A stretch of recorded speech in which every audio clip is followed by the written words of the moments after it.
বন্ধু-বান্ধৱীসকল শেহতীয়াকৈ নাজিৰাৰ অগ্নিনাভ বাবাৰ মন্দিৰক লৈ ছ'চিয়েল মিডিয়াত তীব্ৰ বিতৰ্ক চলি আছে। কিছুদিন ধৰি ডিজিটেল মন্দিৰ হিচাপে পৰিচিত হৈ পৰা নাজিৰাৰ অগ্নিনাভ বাবাৰ মন্দিৰলৈ দৈনিক বহু ভক্তৰ সমাগম হয়। অগ্নিনাভ বাবাৰ মন্দিৰলৈ শৰাই আগবঢ়ালে ভক্তৰ মনৰ কামনা পূৰণ হয় বুলি বিশ্বাস কৰে ভক্তসকলে।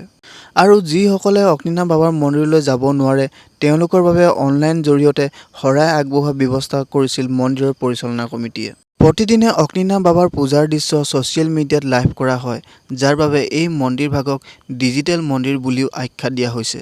বৰ্তমান ছ'চিয়েল মিডিয়াত একাংশ ব্যক্তিয়ে অগ্নিনাভ বাবাৰ মন্দিৰৰ জৰিয়তে মন্দিৰ পৰিচালিকা শিখা মজিনদাৰ আৰু পৰিচালনা সমিতিয়ে ব্যৱসায় কৰিছে বুলি অভিযোগ উঠিছে। তাৰে প্ৰথমটো অভিযোগ হৈছে অগ্নিনাভ নাম বুলি শিৱৰ কোনো নাম নাই আৰু পুৰাণতো এই কথা উল্লেখ নাই। অগ্নিনাভ মন্দিৰৰ দ্বিতীয়টো অভিযোগ হৈছে অগ্নিনাভ শিৱ মন্দিৰ পূৰ্বে সেই স্থানত স্থাপন কৰা হৈছিল অগ্নিনাভ বিষ্ণু মন্দিৰ। তৃতীয়টো অভিযোগ হৈছে অগ্নিনাভ বাবা মন্দিৰৰ পৰিচালিকা শিখা মজিনদাৰ বৰুৱাৰ স্বামী অগ্নিনাভ নামেৰে এখন দোকান আছিল আৰু পিছলৈ সেই দোকানখনৰ নামেৰে মন্দিৰটোৰ নামো অগ্নিনাভ হয়।